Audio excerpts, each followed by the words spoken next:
And on behalf of Delta Airlines, we'd like to welcome you to San Juan, Puerto Rico. Correct local time here is 1:55.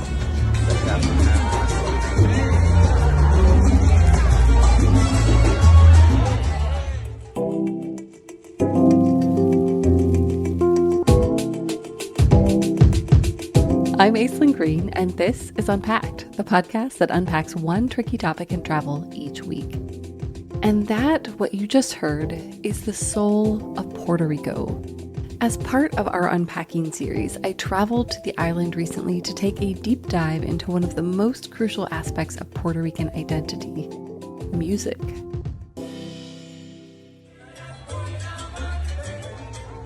Puerto Rico in general is known for our music and dancing. And it's like the pride and joy of being Boricua, as we say, is anywhere I've ever been on the world, I will hear Puerto Rican music on the radio, in the club. It doesn't matter where. I've been, in places like Switzerland and they're singing Daddy Yankee at the club, So it's something that we're very proud of, and it's a huge part of our culture. That is Angelina Villapiano Luna, a musician and dance teacher who leads salsa classes in San Juan. We're going to hear more from her in a bit because salsa is such a huge part of Puerto Rican culture. It's what many people now associate with Puerto Rico, along with reggaetón artists like the explosively popular Bad Bunny, one of the world's most streamed musicians, and we're definitely going to talk about him. But those musical styles wouldn't be possible without some earlier influences. So today we're going to start with some early Puerto Rican music and end with the Bad Bunny era of reggaeton and the young stars that are carrying it forward. Let's start with two of the oldest and most important kinds of music on the island, bomba y plena. Ok, mi nombre es Margarita Sánchez Cepeda, pero todos me conocen como Tata Cepeda. That is Tata Cepeda, the sixth generation of the Cepeda family that's been safeguarding the traditions of bomba y plena. I'm sitting in a small mirrored dance studio. It's late at night and there are framed newspaper cuttings on the wall featuring Tata Cepeda dancing in brightly colored dresses. Two drummers are seated to my right, and in front of me, intermediate dancers, including a very sweet-looking 7-year-old, are practicing for an upcoming show. The class is led by Tata Cepeda's granddaughter, Carrie, the 8th generation of the Cepeda family. Bomba and plena are slightly different musical styles, with plena evolving out of bomba. Both are highly percussive, but tonight we're hearing the bomba drums and rhythms. There are at least 16 different bomba rhythms, each communicating a different emotion. And in the Cepeda style of dancing, a skirt plays a large role in that emotion. Each of the 6 women in the class wear a colorful ruffled skirt, and the skirts are so wide that when they're stretched out, they kind of look like a half melon made out of fabric. The dancers hold that fabric in each hand, and as they dance, they use the skirt to create these vivid, almost butterfly-like motions. It's mesmerizing and immensely powerful. At one point, Carrie chides one of her students for being too smiley. Every rhythm has a purpose. You have to listen to the lyrics of the song, and you have to pay attention so that you can reflect what the song is saying. After the class, I sit with Tata Cepeda in her small office extending off the studio. A translator named Yvette is with us as Tata explains Bomba's origin story. La bomba llega a nosotros, ¿verdad? Comes with the slave trade. That's how bomba arrives here in Puerto Rico and the islands. They were brought here against their will, of course. They came with an imaginary suitcase. They brought their customs, such as the way that they cooked and all the things that they did back in Africa, they brought with them, even though most of them came nude.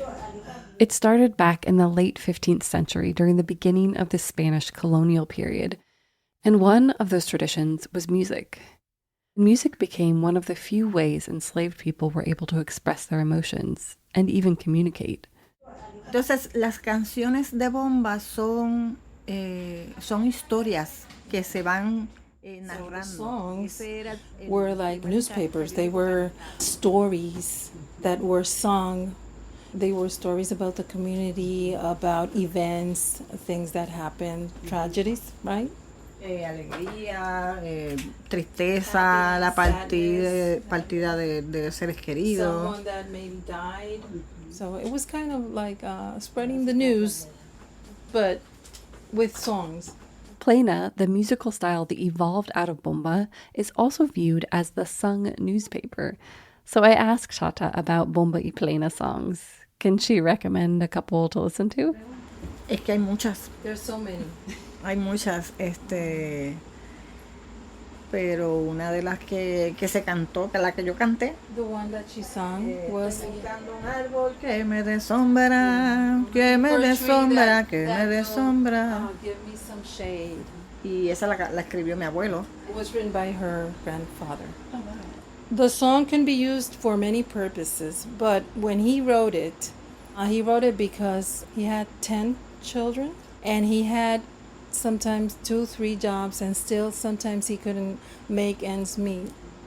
So it's like a song asking for a relief, for a chance maybe make things better. Tata's grandfather wrote hundreds of Bomba songs. And while songs can differ vastly, Bomba always begins with a beat, with a percussion section, as you heard in the class. There are at least 2 drummers. Hay un tambor que se llama buleador. There's one drum that the name is buleador, and that's the one that has the constant beat. And that's the basic beat that the dancer uses to move around. But the primo is the one that's going to follow the dancer. So there's this relationship between the dancer and the primo, the second drummer, which I witnessed in the class. And that's why the dancer has to make that connection with el primo, because he's going to follow whatever the movements and the mood the dancer is displaying or expressing. Tata says that that's one of the things that makes Bomba unique. Y según tenemos entendido, esa dinámica donde único se da es en la bomba. In general, in other countries where there's the music with drums, it's the dancer that follows the drummer. It's a very improvised style of music and dancing. Before reggaeton, there was bomba. Because, reggaeton is about improvising, right? But Bomba does the same thing. Bomba styles differ from region to region, and Tata Cepeda's family actually helped usher in a new style. Por ejemplo, hace muchos años atrás, en la bomba la dama no bailaba. In the past, the woman did not dance. She was just like an ornament for the man. Tata's grandmother was the one who broke the tradition. So she started doing intense, brisk movements, not only with her body, but with the skirt. Her grandmother continued with this commission of, making believe or for people to see that it was okay for women to dance. The family has since been celebrated for their work. In 2017, Tata Cepeda's father, Modesto, was even honored at a National Endowment for the Arts ceremony. One of his drums is now on exhibit in the Smithsonian. And just last year, Tata gifted the museum one of her traditional bomba dresses. Por eso cuando mi abuela muere. So because of the work that her family has done, she has opened the school so that the tradition lives on and it could be passed down from generation to generation. 8 uninterrupted generations in the family, passing on this tradition of bomba. The Cepeda school is in Old San Juan, and my translator tells me that travelers interested in experiencing bomba should also head for Loíza, a coastal town east of San Juan. It's home to one of the largest Black populations in Puerto Rico and a place where Afro-Puerto Rican traditions are protected and cherished. When I finally leave the Cepeda school late that night, I can feel the beat of bomba in my feet, and all I want to do is dance. Lucky for me, music follows me back to my hotel. I pass a bar full of an impromptu party and someone's playing a makeshift instrument, so I poke my head in and watch for a few minutes. As I get closer to my hotel, a solo guitar player stands on a street corner sending notes out into the night.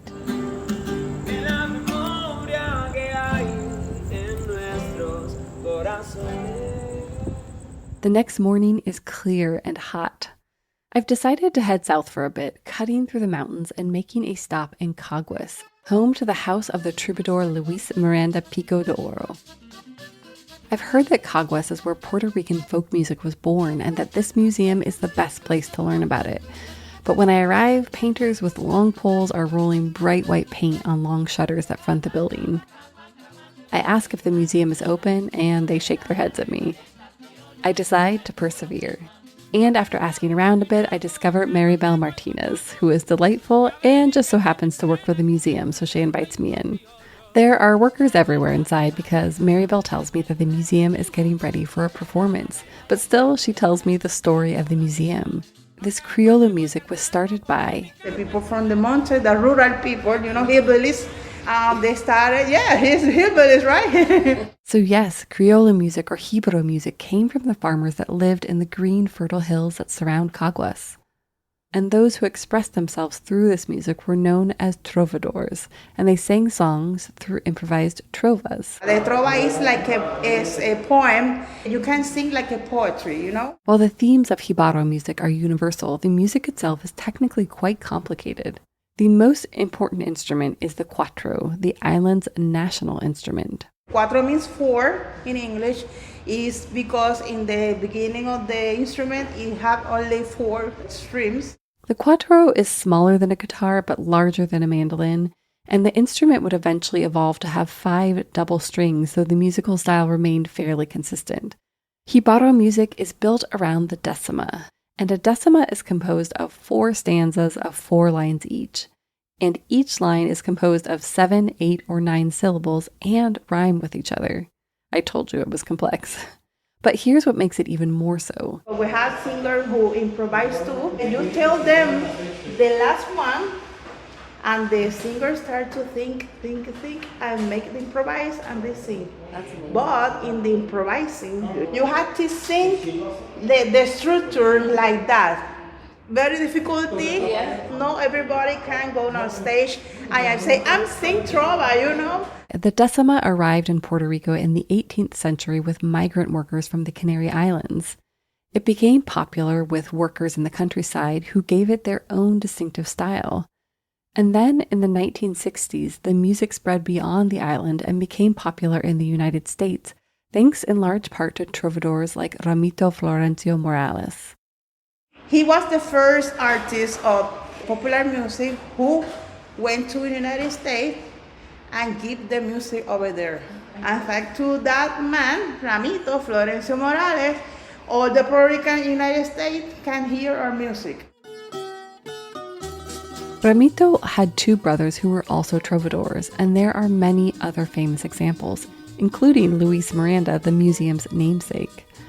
Luis was one of the most passionate proponents of jibaro music. He recorded several albums in his lifetime, including the one you're hearing, El Pico de Oro, named for his nickname, which translates to the Golden Peak. Unlike Ramito, Luis remained in Caguas all his life, in the very building I'm standing in. After his death in 2014, the city turned his home into a museum honoring his life's work. I'm on my way to Ponce, Puerto Rico's second largest city. It's on the southern coast, so I have plenty of time to drive and listen to another style of music that took the United States by storm in the mid-century, salsa. Puerto Rico is a salsa destination. Salsa is the most danced music in the world. And Ponce is home to some of the most famous salsa artists, among them Héctor Lavoe, Peter Conde, Show Feliciano. That's Melina Aguilar, founder of Isla Caribe, a tour company based in Ponce that offers walking tours and in-depth salsa tours. Because Ponce is a musical place. Melina tells me that in the 19th and 20th centuries, the city was the cultural and economic hub of Puerto Rico. And that made it a very interesting place musically. It is the main port city with the coffee and sugar exportation, so we have already a big economy. We also have a large amount of immigrants who moved here at the end of the 19th century, and these immigrants are bringing their own twist to things, their own styles, their own music, their own idea. In the 1920s, plena is born. Remember that style of African music we talked about at the top of the episode? Melina says salsa is kind of an evolution of plena. Plenas happened in the 1920s, 1930s, 1940s. It's becoming very popular.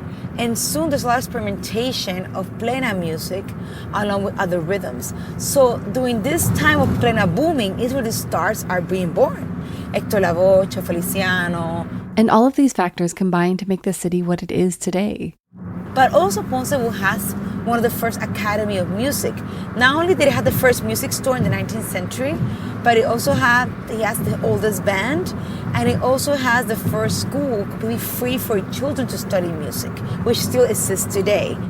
The next day, I get a taste of this on my walking tour with one of Melina's Isla Caribe guides. My name is Nory. I am, I always say, an endemic species from Ponce, Puerto Rico. I was born and raised in this place. We're standing in the city's main plaza. There are fountains trickling nearby and large trees shading us from the sun, which is much fiercer here in the south. Nory shares an interesting architecture fact. This music had a big hold on my city. Yeah. It's used for everything. Really? I have to let you know, one of the ways that we use music was to bring the romance to the lady. And balconies had to do a lot of it. That's called la serenata. The architecture in Ponce is gorgeous. Sherbet-colored buildings, many with these ornate balconies. So I asked Nory a very important question. Where would you want to be serenaded? Oh my God. Which one would you pick? Definitely it will be in one of our registered National Historic building, like Casa Armstrong. Imagine you stepping out of those type of beautiful balconies. The wind blowing your hair. Oh my God, but I'm poor. Nory's La Casa Armstrong is one of the buildings that surround the plaza. It's cream-colored with red-painted trim and not just one, but 5 balconies. Apparently, the serenading was so popular that the very act has been immortalized in poetry and song. Poem that later on was interpreted by Drew Fernandez, a singer from Ponce, Puerto Rico, and it says like this: Mi pueblo señorial, con balcones florecidos. Just so we know, the balconies continue with us throughout the history that is told by songs too. And there is so much music history in the city. There's the Museo de la Música Puertorriqueña, a museum devoted to the island's musical history. And there are music murals, music schools, and the Paseo de la Salsa, a street where people dance on the weekends. But the plaza has remained one of the most important places for music throughout history. In Ponce, we used to have our traditional danza ball nights on Saturdays and Thursdays. Okay. And actually, it was also at a time to socialize, a time for the ladies or the men to find a loved one. Danza music was popularized in the late 19th century by composer Juan Morel Campos. It's similar to the waltz, and the fan was a huge part of the equation. And this is the fan language. How ladies used to communicate in those times. Discreetly, because back in those days, you couldn't speak directly to who you like. So they say when a lady waved her fan, almost hiding her face and very rapidly, she was saying, I have a husband, or I'm engaged. Don't even look at me. Go away, go away. Nory says that a woman scratching her nose with the fan meant something smells fishy around here. They say you're a player. If she waved her fan, closed it, and then put it on her forehead, it meant I'm thinking about you. But if she discreetly put it on the side, it became a novella. Oh my God, I'll wait for you half an hour in the next garden. Or maybe in the alley of love. So danza was both very formal and very flirtatious. And Juan Morel Campos wrote more than 600 danza songs. He had such a profound influence on the city that he's buried in the plaza near one of the fountains, with a statue marking his grave. And in the plaza, his legacy literally lives on. In 1883, when he founded one of the most consecutive and antique music bands of the Caribbean. Oh, cool. Still plays every Sunday after 6 p.m. Yes, for nearly 150 years, the 42-member La Banda de Bomberos has played every Sunday in front of the historic red and black Parque de Bombas, an old fire station. Right now, the fire station is under reconstruction, but the band continues on in front of City Hall. The commitment to music is fierce here, and Nory says that's because every Puerto Rican is an artist. Let me tell you, we are artisans. We are painters. We are all musicians. So that's actually the identity of a Puerto Rican. And I think that's ancestral heritage. Our ancestors were amazing artisans, and that has been passed generation to generation.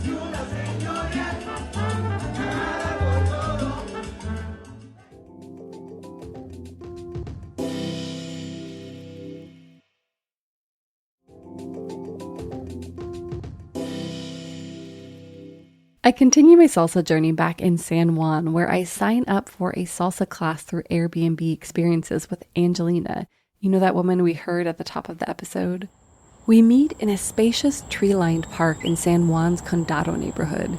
It rained earlier today, so everything feels freshly washed. The cookies are chirping. It's dark, but still so wonderfully warm in a way that only a tropical place can be. There are 8 of us in the class, and Angelina starts by teaching us a simpler step. I like to warm us up with a different type of Latin music that's called merengue. Merengue is made famous by the Dominican Republic, but it's also very popular here in Puerto Rico.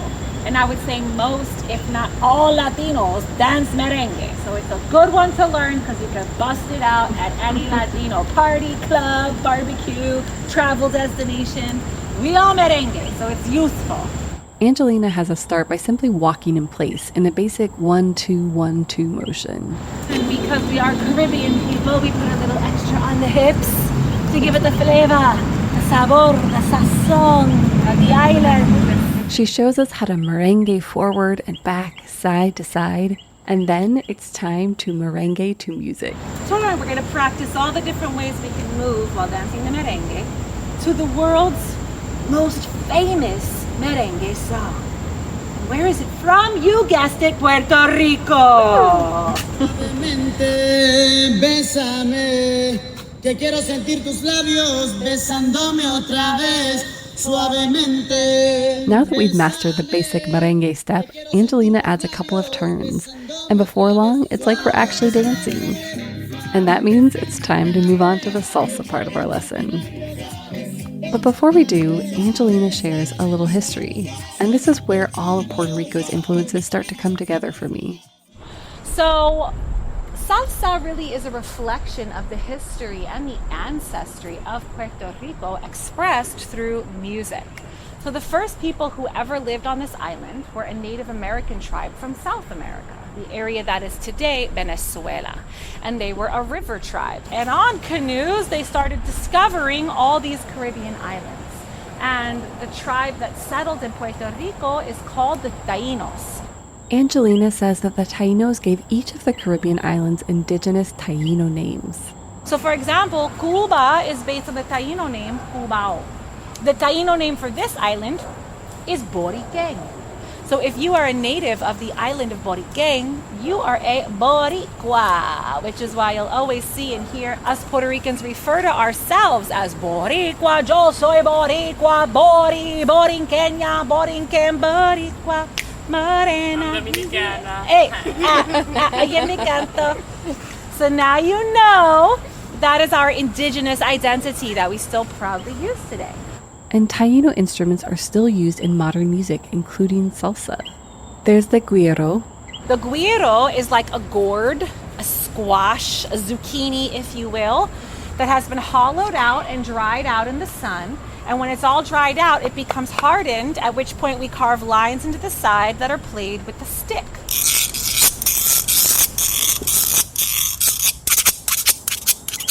And then there's the more famous maracas. These maracas are also 2 little pumpkins that have been dried out in the sun. And when they're all dried out, it's the dried up seeds on the inside that make the shaking sound when you shake the maraca.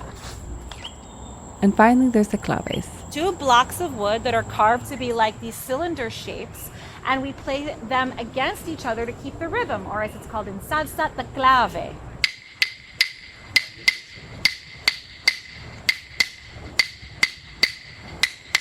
Eso. So the Taíno influence is one component of salsa music.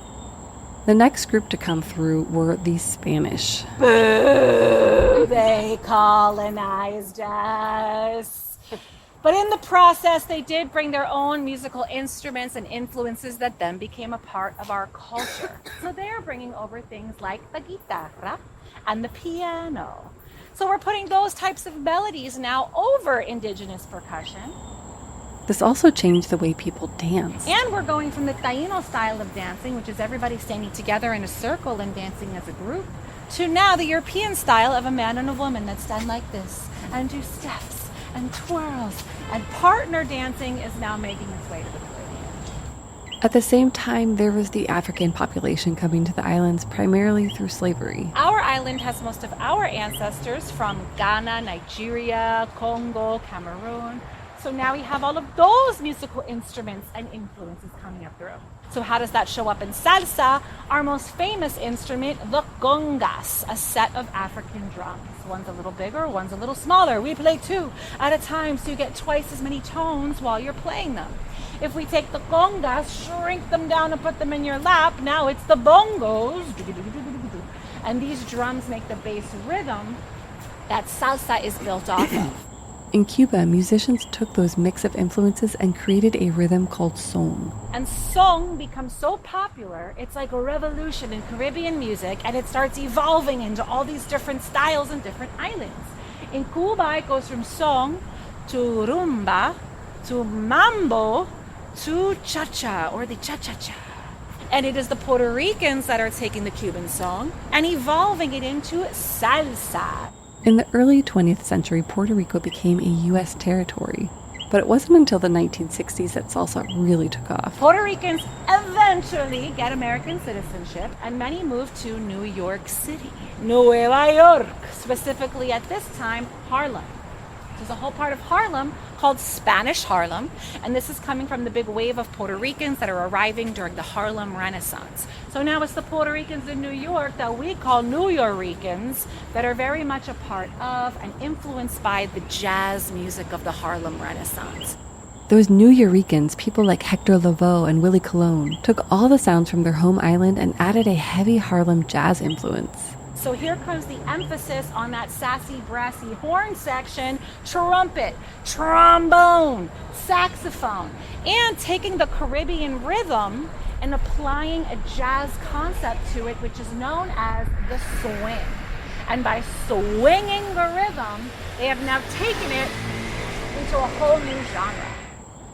The music became so popular that people realized they needed an actual name for the new genre. Well, we took all these different flavors from all these different cultures, and then we mixed them all together, and it's like we made a delicious sauce. Es una salsa. So this is why we call it salsa. It's the sauce. And then, of course, the sauce goes global. And now we have people all over the world listening to and dancing to salsa. Countries around the world put their own spin on it. So now the Colombian style of dancing salsa is different than the Cuban style and the Mexican style. And that's different from how they dance salsa in Puerto Rico. So, of course, I'm teaching you the Puerto Rico style tonight. We call it salsa de calle, street salsa, because that's where salsa was invented, in the streets, with people just playing instruments and vibing, and then people were just doing steps and turns and tricks, and it was just a very organic creation.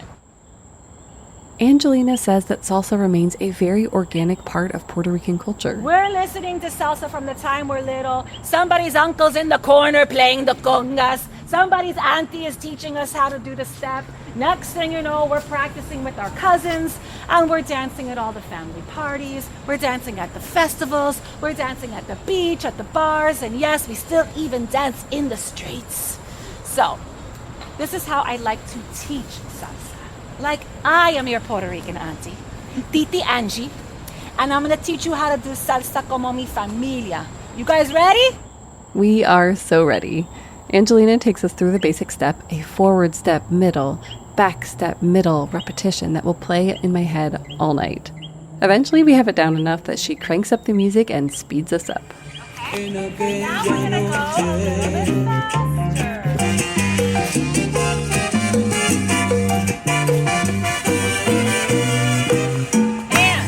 Forward step, middle, back step, middle. Forward step, middle, back step, middle. Forward step, middle, back step, middle. Forward step, middle, back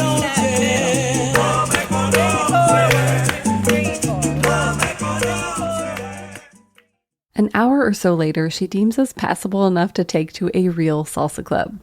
We pile into cars and drive 10 minutes into the night. It's close to 11 p.m., but already the club is in full swing. Those of us in the class aren't that great, but we stumble through dancing and laughing and sweating. Oh my God, do we sweat. Finally, after a few songs, I need a break and a drink. So I grab something fruity and rum-like from the bartender and stand on the perimeter just watching the dancers. And it's so cool to watch. Women in bright pants and crop tops twirl and pose. Men in muscle shirts and sneakers sashay elegantly. No one is very dressed up because this is less of like a date thing than a true sport. And men dance with men, women dance with women. Dancers of all ages rotate through partners, only stopping briefly through songs. And everyone is sweating. Hours later, when I'm back in my hotel, I fall asleep so quickly to the sounds of trumpets and forward step middle, back step middle echoing in my head. For my last 2 days in Puerto Rico, I check into La Concha, a resort just steps from Condado Beach. The hotel is cool and elegant with a modern 1950s vibe, lots of pools, and an iconic seashell building that houses La Perla restaurant. The hotel is also home to San Juan's hottest club, 58, because this episode would not be complete without talking about reggaeton. Its origins are debated. But in relation to Puerto Rico, what I would say is, in the late 80s, early 90s, you had Puerto Ricans in the urban centers, primarily San Juan, Carolina, places like that, who were creating this new sound by blending hip hop influences from the US, Jamaican dancehall, and reggae en español in Panama. That is Petra Rivera-Rideau, an associate professor of American Studies at Wellesley College and author of the book Remixing Reggaeton, The Cultural Politics of Race in Puerto Rico. Petra says that reggae en español was a movement happening in Panama, and that some argue that that was the first reggaeton. But in the context of Puerto Rico, you have youth kind of bringing together all of these different sounds. And much like hip hop in the United States, the central figure would be the DJ or the person who's mixing all the sounds together. And then you would have crews of rappers come in and perform over these like very long tracks in nightclubs and places like that. In the 90s, it was called underground because it circulated really informally through mixtapes and at parties with no backing of major record labels. And then, in 2004, Daddy Yankee came along. People are probably familiar with the song Gasolina from 2004 by Daddy Yankee. By the time Gasolina comes out, that sort of blows everything open for the genre to kind of explode on a global scale. Daddy Yankee has been an independent artist throughout his career. He created his own label, El Cartel Records, but while that allowed him full creative control, the reason behind the creation isn't great. Major record labels wouldn't sign him because, since those early days of underground, there's been a stigma around reggaeton. When underground was circulating in the mid-90s, this is also a time when the island of Puerto Rico is experiencing a lot of crime, a lot of unemployment, a lot of issues.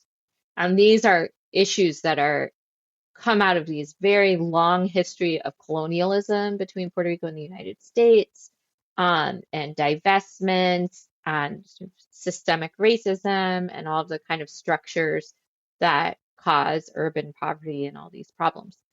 Petra says that in the mid-1990s, a new governor, Pedro Rosello, enters the scene.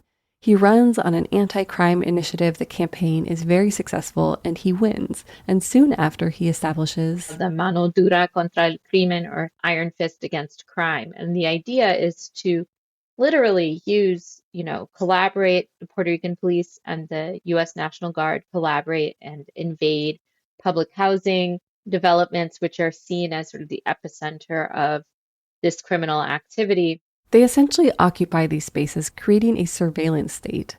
And underground becomes the cultural symbol of this issue. There wasn't any major record label backing until later on. Part of that is because a lot of people were not taking this music seriously. And some of the stigma does come from the representation of women. The music can be highly graphic, so much so that there were censorship campaigns in the early 2000s that targeted reggaeton music videos. Despite that, reggaeton thrives. And it's almost like with each campaign, it becomes more popular because, again, it's disseminated informally, right? And so the audience expands with all this news coverage, and it sort of gets to the point in Puerto Rico in the early 2000s where people can't really ignore it anymore. Petra agrees that there's room for critique of the music. I mean, reggaeton can be a very misogynistic genre, but I do think that some of it, every time a kind of crisis happens and people start to get all riled up about reggaeton, you can see those same arguments from 30 years ago kind of resurfacing. New and younger artists are changing the face of reggaeton and its various offshoots. There's Bad Bunny, of course, who has used his platform to speak out against sexism and violence against women, as well as to highlight systemic issues on the island. But there are also more queer and female artists in the space, people like Right Now. And before we hear from Right Now, just a quick note that she speaks English but prefers to talk about her music in Spanish, so you'll hear her speaking in a mix of English and Spanish, and we've translated the Spanish. Yo soy Right Now. I'm Right Now, and I naturally make music because it is the best and most beautiful thing I can do in life. Right Now and I are sitting in 58 hours before it opens. It's dark and cool and totally empty. A perfect place to talk about her debut album, Kapiku, just released in February 2024. She's been heralded as a fresh voice on the scene, one of several women reclaiming the music as their own.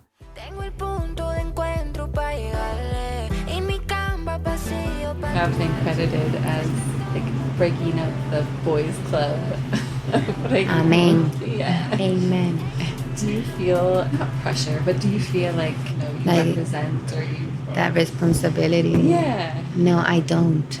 I think we're doing it so natural. Yo creo que nosotros lo estamos haciendo. I believe that we are simply making our way to ourselves, like anyone else doing what we do. Music. Say what we want, say it as we want. Right Now was born Naomi Ramirez, and while she grew up in a musical family and studied music in school, she originally intended to become a surgeon. But music won out, and now she's on the edge of superstardom. Her music is fascinating and multi-referential. There are elements of R&B, dancehall, salsa, and so much more. Growing up with a salsa-loving father, it's no surprise that salsa is one of the styles that influences her the most, even though she's the first to say she's no salsera. Todo eso está ahí. Yo no me considero que soy salsera. Yo no puedo. I can't make salsa like a salsero would, but I want to try to experiment with what's there, which I love and I can't ignore. I let myself flow, and when I believe, I create without limits. She grew up playing the saxophone and even attended a school that had both sighted and non-sighted students, an experience that shaped her in a fundamental way. Yeah. Para mí, una de las cosas más impresionantes. For me, one of the most impressive things was how they developed that sense, right? They developed the sense of listening, and it's just awesome. I think that experience is one of the things that's taught me the most in my life. And now she's celebrating the inclusivity coming to the reggaeton and urbano scene. There is like room for everyone. Yeah. And the presence of women, the presence of queer people has made it like evolucionar más. Y right now I think there's room for everyone with ideas, and that is alucinante para mí. And that's amazing to me, that anyone who can have the idea and the audacity and the desire to do reggaeton, like they have the space to be heard. Puerto Rico is good about giving these young artists the space to create and shine. 12 hours from now, 58 is going to be packed with people dancing and laughing and drinking and listening to music. And while the club brings in big performers, marketing director Leonor Pagan says they also support up-and-coming artists. Puerto Rico is known to have a lot of good artists that have to go outside of the island to get more exposure. 58 has become that type of venue. If you're an artist that you want to perform, it's either Choliseo de Puerto Rico, and the other spot it's always 58. Because the big names, the big artists have perform here. So in order for a new and upcoming artist being able to perform in the same stage as the big names, then that's a huge exposure for them. Later that day, and back up in my room overlooking the Atlantic Ocean, I'm processing everything with Aislyn Guerrero, a photographer, professor, and musician himself. He's a big Right Now fan and helped coordinate the interview, so I asked him about some of his favorite musicians, and he says, "How much time do you have?" There's a lot of great musicians. We can throw out Hector Lavoe, which is one of the pioneers and one of the best-known salsa singers out there. My personal favorite, Frankie Ruiz. It just makes you dance, and it's called salsa de la gorda, which is like old style salsa. You got that old school reggaeton vibe, and then you got the new school reggaeton vibe, and nothing beats Hector El Father. It was a reggaeton singer turned pastor. I would recommend Daddy Yankee. I would go with Wisin y Yandel, and I will go with Tego Calderon. And then it transcended into what we know now, which is Bad Bunny. And right now, which are people that are globally recognized, and they're just doing different things with the music. And then you got merengue. If somebody wants to know real class A merengue, just Google Elvis Crespo. Like, he's still touring till this day with his old songs. Like, I don't even know if he has new songs. Then you have Ricky Martin, which, you know, it's Ricky Martin. He's like the first star, the one that started it all. And then you have J-Lo. You got Jennifer Lopez. I mean, Puerto Rico has a lot. Its influence in music has come a long way. So, yeah, I would encourage people to explore not only the new, but the old. It's such a long list, and don't worry, we created a playlist that I'll link to in the show notes. The sun is setting, I've opened a bottle of sparkling wine, and Aislyn and I marvel at how Puerto Rico has had such a huge impact on the music world in comparison to its size. It reminds me of something that Right Now said during our talk. Puerto Rico es una isla bien cultural. Puerto Rico is a very cultural island. It's small, but it's immensely cultural. The scene has always been rich, always. There's always something going on. You go out into the street and there's music. Every weekend there's a party. There's a lot more than people think. It's a very magical thing. There's the scene that people in other parts of the world know, and the scene that they don't know, and the scene that you must come to Puerto Rico to listen to and to know and to discover. As we clink our glasses, Aislyn sums it up nicely. It's such a small island. It's 100 by 35. So it's so small, yet there is so much talent and so much to offer. I could not agree more. Puerto Rico has so much to offer, in fact, that this episode is in no way comprehensive. There are so many musicians and songs and styles and nuances that I could not include or unpack. Because, as I discovered during my week here, you'd need years to truly unpack the music of this special place. So I'll link to several fantastic resources in the show notes, including Petra Rivera-Rideau's Bad Bunny syllabus and a wonderful podcast called La Brega. It's about the Puerto Rican experience, and Season 2 unpacks that experience through music. They picked 8 iconic Puerto Rican songs and devoted an episode to each. It's one of the things that actually kept me company as I traveled about the island. I'll also link to Angelina's Airbnb experiences and La Concha's 58, and finally to that playlist that highlights much of the music we talked about throughout the episode. It is guaranteed to make you dance. And stay tuned for more Puerto Rico content. We'll be releasing some of the full interviews from the episode in the next few months, including Angelina's tips on salsa dancing in Puerto Rico. And a very special thanks to Yvette Figueroa of Inco International, who translated for me and Tata Cepeda. Ready for more unpacking? Visit afar.com and be sure to follow us on Instagram and X. We are at Afar Media. If you enjoyed today's exploration, I hope you'll come back for more great stories. Subscribing always makes that easy.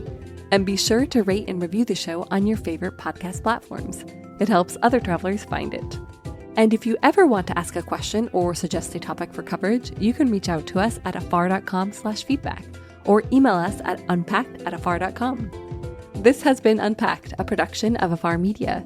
The podcast is produced by Aislyn Greene and Nikki Galteland. Music composition by Chris Collin. And remember, the world is complicated. We're here to help you unpack it.